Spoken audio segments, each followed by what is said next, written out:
Alrighty, sometimes the only thing you want in life is a piece of peanut butter and jam on freaking toast.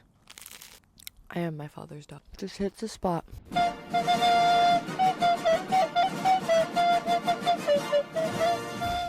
So, I'm in my Adventure Girl sweater.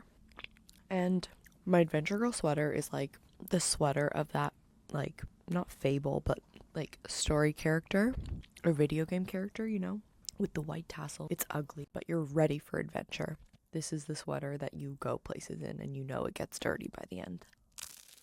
So I wanted to record this because, and I definitely feel I questioned it because it feels very vulnerable. And I know that Brene Brown came out with her book, Daring Greatly, and it's all about being vulnerable.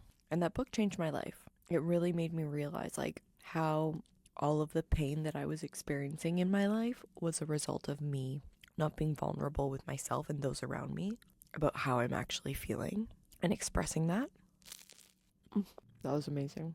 And so I've made it a mission in my life to be more vulnerable. But I think as you get older, you also start to fine tune what vulnerability is. And I remember like a section in the book, Brene Brown was saying how like vulnerability is anything that, like vulnerability is you in the ring, being willing to get punched in the face and knowing that there's like a potential that you might eat shit, but you're going to do it anyways because that is like your true self. And I really do think that that in and of itself is beautiful, and yet there are like so many barriers that I experience to actually getting in the ring, whether it's self-doubt or self-criticism or an over-reliance on self-help. And I think that's kind of what I'm going to get into is this like addiction to self-help. And I don't think that I say addiction lightly. I definitely have this like preoccupation with needing to fix myself. And the thing is that I feel as though I often go into, or like I'm often triggered and I experience like a pain body relapse and a little toast burp. Eckhart Tolle defined pain bodies as, well, let's like get a definition maybe. But the way I understand a pain body is your hurt ego latching onto something to give it identity because it's afraid of disappearing and not being present in your life. And so one could argue that like if you're experiencing a trigger, it's because you're in a pain body. A pain body is a hurt part of yourself that surfaces, that tries to keep you attached to like a person, place, or thing. It's like a material form. It keeps you attached to like the outcome of a situation or a fear that you have, and it causes you a lot of like pain, whether it's anger, sadness, like fear or lack, and you will experience this thing and you'll suffer a lot because of it, because you've attached your identity of self onto that material thing. Yes, so this is defined as a form of emotional pain that gets accumulated and stored within us, often stemming from past experiences and traumas. The pain body can trigger negative emotions and behaviors, influencing our thoughts and actions in the present. So that is very accurate. And I feel like I am pretty good at being honest about and like vulnerable about what goes on inside my head to my partner when I'm going through like a pain body attack, when I'm going through a trigger. But I also feel like that is not complete vulnerability, and yet the experience of it feels so vulnerable to like open your heart to someone and share all of the wounds and share why you have those wounds and to cry and to feel low. Like all of those things feel very vulnerable, but I'm starting to wonder if that's not actually vulnerability, because he can get really frustrated at me being like, I'm not telling you not to feel things. I'm frustrated that you make it okay for yourself to experience like a pain body attack, or for you to experience like anxiety or fear for a prolonged period of time without actually addressing it and attacking it. And like I do understand what he's talking about, and I think the thing is that I often like shame myself, and maybe I need to bring this close. I'm changing the slight angle. I often shame myself and prejudge what I'm thinking because I already know that it's wrong. Like for example, yesterday I was just feeling like throughout the day that I was stressed that my boss didn't like me.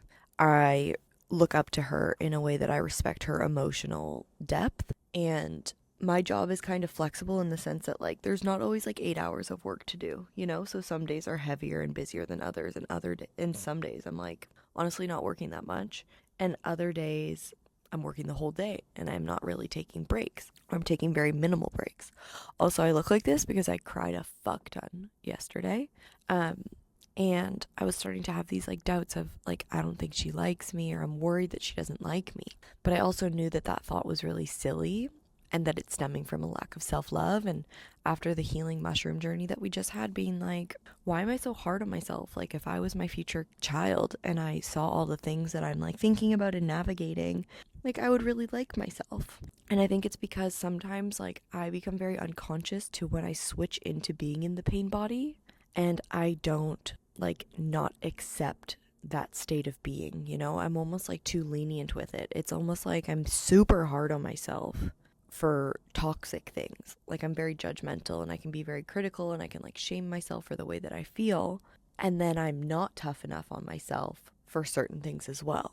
Like I'm too soft and lenient. And I think even with like starting a YouTube channel, that was something that I really wanted to put off because I felt this like fear of starting and feeling like overwhelmed by this idea that I had to like do so much for it. And it also is like a vulnerable thing, putting yourself out there like on the internet. It's not like I have a channel where I make something else that's like an extension of me. Like I'm putting like myself out there.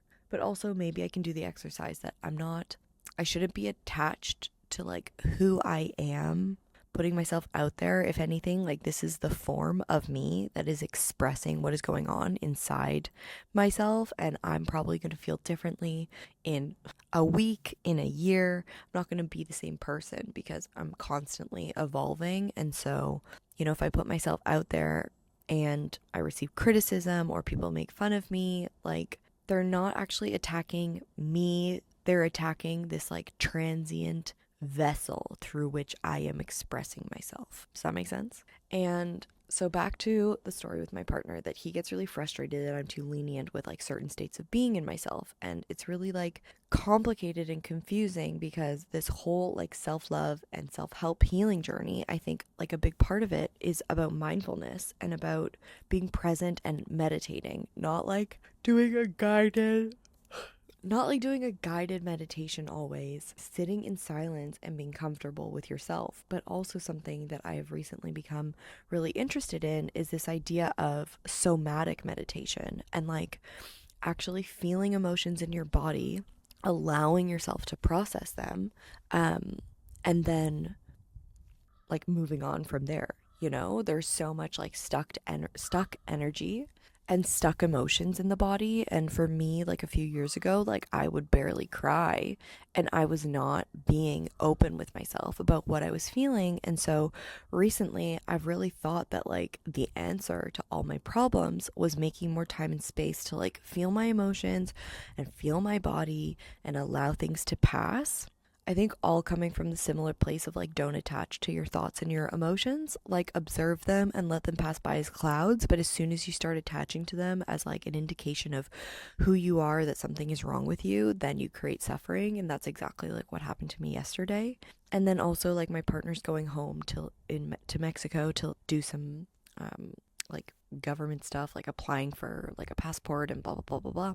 And he was telling me how he's like going for 7 days, and we've had so many conversations in the past about like sex differences between men and women, and my partner loves women. He's a big like womanizer, but I say that with like respect. Like it's just something that he really enjoys and he really appreciates. And we kind of talk a lot about how monogamy is not this like biologically natural like state of being for humans. It's something that humans have socially signed on to that offers a lot of like stability. It provides, you know, a more stable structure for like a nuclear family. Governments have kind of spread it as like propaganda, as a form of control, although there's a lot of people that like choose monogamy. But I think that there's a lot of people that choose monogamy not fully understanding monogamy and not being fully in touch with their nature. So, like, we just have a lot of debates about this question. And so, yes, like, part of me feels anxious with him going to Mexico, being away from me. I don't know, like, what he's going to get up to, and I'm not going. But it's like this feeling that I have deep inside of, like, I don't need to go on this trip. Like, I don't need to go on everything that he goes on. And as our relationship deepens and progresses, like, there will be both things that we do together and things that we do apart. And like, it's really important for you to have the trips that, you know, important to you by yourself or like with friends. You don't always have to go on things together. And I think that that's like part of creating a secure, healthy attachment, that you don't feel this anxiety being away from your partner, and that you're happy with them pursuing and doing the things that they need to do, and knowing that you don't always actually have to be a part of it, but that that's not a threat to your relationship. So I was kind of feeling a bit of that. And also, like, we're about to move, and so he's kind of moving right around the time that we're moving. He's going to be there for move out day and everything. He's going to help like unpack, but I think part of me felt this like, well, you shouldn't be going for too long because like your priority should be here and you should be helping us move. Like, I think I had a little bit of that unconsciously. And so when he told me that he was going away for like 7 days, which is honestly not that long, I just started to feel like a little bit stressed. And then he asked me what was wrong, and I kind of started to freak out. Like, I started to feel a bit like a deer in the headlights. I didn't want to share what I was feeling because I felt shame, and I felt like, you know, I was a bad person, or not a bad person, but I felt like I knew the answer was that the things that I was thinking were not correct, and that they were coming from like an in pain place. It's raining lightly, right? That they were coming from an in pain place. It's just cozy up in the rain. But I also like didn't know how to get out of that state, and I didn't know how to address my feelings. I was like, you know what, this is actually just bullshit and it's just not correct. And the only way that I knew how was to like take myself to my room and like meditate and do a body scan. And he started pushing me, being like, I don't think that you need that right now. I think you're being too lenient with yourself. I think that like you need to be better at pulling yourself out and being more strict with yourself of like, no, like, I'm not gonna let this bullshit like take over my state of being. And so I started to feel attacked because like my self-love and healing journey has been so long and windy, and I've like really tried to get the best advice from like therapists and spiritual teachers, and mindfulness and being in tune with my body and like feeling my emotions is something that I really feel like is important. But I think that what he was saying is that I'm over reliant on that, and that I shouldn't always have to have the space to like go and process something for like 45 minutes in order to like move on. But it's also really tricky because like it is really important to feel your emotions. But I also think that I was not forthcoming, being like, hey, I know that this is like a pain body right now, and I'm feeling like, I'm just gonna let you know, like, I've been feeling like insecure today that like my manager doesn't like me, or I'm like feeling anxious about you leaving me. Like, can we explore that? I don't think that I like presented what was going on for me in a like, I am aware of what's going on inside of me way. I kind of just allowed myself to identify with those things and get carried away and like start to just feel, you know, like down and sulky and stressed and anxious. And I also felt anxious because there were like things that I wanted to do after work, but like, you know, the sun wasn't shining, and I was like, oh, I think I want to go grocery shopping. Like, I don't know. Like, I also feel like I just started to feel this anxiety of not doing something or not knowing what to do. And I don't know if other people feel this way, like when you're in your healing journey, that as you try to become more intentional, I think sometimes that can be really toxic because you feel like you always have to have this like beacon of light shining on you, like you're fucking like an illuminated being, and that everything that you do is going to be so intentional and so aligned, and like you just know deep down in your soul that like you should be going grocery shopping right now. And I feel like that's also toxic, and it also feels exhausting. And I also think that you could not give yourself space to just like be a human, and maybe to value rest and being more quiet. And part of my body just feels like so dang sad right now, and I don't know exactly, like, I just feel so dang sad. And when you're on your period, like I'm on my period, I also don't know if that affects my hormones, and so I would likely say yes, like you have like radical drops in things on your period, and that changes your biology. It changes your physiology, sorry. And I was trying to have that conversation to my partner, being like, well, like, I'm also on my period and I'm also anxious. And he was saying, well, like, you're just going to accept feeling that way, just like permanently? Like, what? So I can always expect for you to just feel down and to feel anxious, and you're accepting that bullshit in your life. And to be honest, that felt quite harsh because, in a way, like, feeling shitty on your period and feeling sad and more sensitive feels like something that I can't super control. And I get what he's saying, that you shouldn't be tolerating, like, I'm just sad, I'm just anxious. Like, he's saying, like, ask yourself why. Like, why are you anxious? Why are you sad? And, like, if you're just, I don't know, like, I'm just feeling anxious, like, don't tolerate that for yourself. Don't tolerate that for your life. Have clarity on what's going on. But I felt really attacked by him saying that. Like, he was telling me that, like, the next time I have my period, I have to be, like, a happy person. But that's not what he was saying. But obviously, it's really hard to, like, understand somebody where it feels like they're attacking your being. Like, it feels like he's attacking who I am, but that's because I've attached to these states. So this whole thing is, like, very complex. But I do get it. Like, don't just accept the bullshit in your life. If you're feeling sad and you're feeling anxious, it's not, like, about you not being able to feel those things. Like, that's okay. But dig a little bit deeper and inquire, like, what's going on and where is it coming from. And if it's valid, then that's great. And if it's not valid, then challenge yourself to not accept it. Like, I feel sad and I feel toasted from yesterday, and I feel like I am in a maze and I'm trying to get out of the maze, and, like, sometimes I feel like I really have got it and I know that I'm going to get out in the direction that I'm currently walking in. And then you hit a dead end. Maybe it's that I over relied on podcasts and books and spiritual teachers and therapists online, like, instead of actually reaching for the answers within myself. As soon as I feel uncomfortable, I listen to, like, a self-help book. And I think what that does is negate me actually digging for the answers within myself, and I just over rely on something else. Or, like, I over rely on a body scan to, like, bring me back to being calm. But I don't think that I'm actually inquiring about, like, why I'm feeling uneasy in a current moment. And it's probably because that feeling of unease is gonna, like, make me cry and make me unravel a bunch of, like, bullshit that I have in my life. Like, me not wanting to start YouTube is my fear of failure, my fear of not being good enough, my fear of feeling like I'm not smart enough to do this, I'm not creative enough to do this, I'm never gonna be like the girls that have figured this out on YouTube, and so I don't want to start, or I don't want to be judged. And it's almost like saying that out loud, I don't feel that threatened by, because I'm like, well, Brenna, the only way that you can do anything in life is by putting yourself out there and by risking experiencing those things. But if you have a strong sense of self, then those external judgments actually don't matter at all to you, and then you just get to create for the sake of creating. And I think that that is, like, a wise life philosophy, because I would rather be the person that lives my life than the person that is stifled by fear, because I feel it. I think especially on your period, you can get, like, really clammed up and you can get really sad and scared and mopey. And I think I think my partner is not saying that I can't feel those things, but to ask myself why. And so sometimes it feels really triggering when he asks me how I feel, and I just feel flooded, being like, ugh, I don't want to admit the truth because that feels scary right now.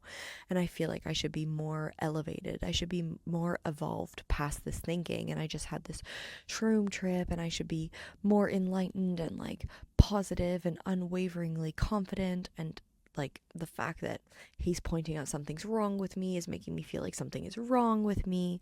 And, like, I just fucking start spiraling. And I think there is work that I can do about not attaching too deeply into my thoughts and the emotions that pass by, and to offer them in my relationship. And the thing is, like, I know that he's never going to judge the way I feel. He judges the way that I handle it, or the lack of, like, investigation and my tolerance for just, like, being like, I feel this way, I'm going to go die now, I feel anxious. Because there's been such a long period of time in my life where I would, like, feel things. I'd feel anxious, I'd feel insecure, and I just kind of, like, accepted it. And then I would, like, binge eat, or I would over exercise. Like, I looked for other outlets to calm my anxiety, and in a way, like, self-help is becoming that next crutch, but in a more quote-unquote healthy way. But it's still toxic because I am not picking myself up by my bootstraps. And I think you have to have a certain level of discipline with yourself and a lack of tolerance for bullshit with yourself of, like, no, it's okay that I'm feeling XYZ, but why? And then when I ask myself why, do I feel like it's a valid reason? Yes or no? And with him going away, do I understand why I feel anxious? Yeah. Do I feel like it's okay to then like stress about his trip? No, because like I'm gonna be fine and it's okay to spend time apart. And I know that he loves me and I know that we're gonna be stronger because of it. We're gonna miss each other and that's like also really nice. And do I feel like I'm like stupid and that I'm not creative and that I'll never be able to create a YouTube channel, or like I'm not gonna be able to figure out my passion and put myself out there? No, I'm becoming and I'm in the process of figuring it out, and like fucking lucky you're along for the ride, but like I appreciate you being here. I really do. And if you can like resonate with parts of my story, or you feel like you're not alone, then honestly, that's like what makes my heart so happy. And that's like the only thing that I really want besides deeply loving myself. And today I feel a bit toasted. The sun's not out. I feel a bit sad. And I feel a bit like shaky in my relationship. I feel a bit nervous. It's almost as if I don't trust myself. But then I ask myself, well, is that true? And the answer is no. I know that my partner loves me. I know that we're good. I know that all of these conversations bring us to like a deeper place of meaning, a deeper place of understanding each other. But do I feel like I'm undergoing cognitive dissonance, where like I'm basically like unlearning something that my body, like my pain body, still wants to believe? Yes. So it's like you're navigating two beliefs at the same time. So I feel exhausted and toasted. And I think that that is like okay, because I just want to like have a day. I want to like cuddle up and be quiet and be still and slow. And I do want to work out, and I'm going to work out, and I'm going to do what I can to listen to myself. And I'm going to learn how to make a bot today to upload this video. And you know what? I'm going to upload my YouTube videos today. I'm just going to take it easy. So anyways, it's a little bit of a ramble, but just be intentional. And if you also have like a preoccupation with self-help, it's coming from a feeling of lack and that you don't feel like you're good enough. And you feel like you're going to get your worth through those other things, even if they're strategies to help you become more loving and whole in yourself. I feel like you just have to be aware of the intention upon which you are reaching for those things. And arguably, like, I feel like most people would feel that way, unless someone's like, I feel really whole, but I know that I can improve. That's, I think, the best way to be. And you should be like consuming self-help in that sense. But if you have an over preoccupation with self-help to like gloss over and ignore feelings of discomfort and sadness and pain, then I don't think that that's healthy. And for me, I do have a tendency to do that. And I also have a tendency to be busy so that I don't have to feel the bullshit that's going on inside of me. And dealing with your own bullshit is a very uncomfortable process of unbecoming, but it is to become. And you just have to have a lot of patience with yourself. You have to have a lot of compassion. You have to have just like presence. You know, yesterday was yesterday and today's today and today's a new day. And all I can do is do my best to integrate what I've been learning into today and to like become more aware of being actually vulnerable, but being aware. Being aware and being vulnerable, being like, hey, I know this is a pain body and it is telling me this right now and it's kicking my ass, but I'm going to do it anyways. I'm going to show up and I'm going to fight this thing. You need to still have that fire. This is Braveheart. We need the courage, but also the grit and the will to continue. And there are days where you feel like you can't, but you can. So this is your reminder that you can. And thank you for tuning in. If you resonate with these videos, giving this video a thumbs up and subscribing to my channel would mean the world to me. So I hope you have more self-love and compassion for yourself today, and thanks for tuning in. Thank you for watching this video. If you enjoyed it, please hit the like button and the bell notification icon.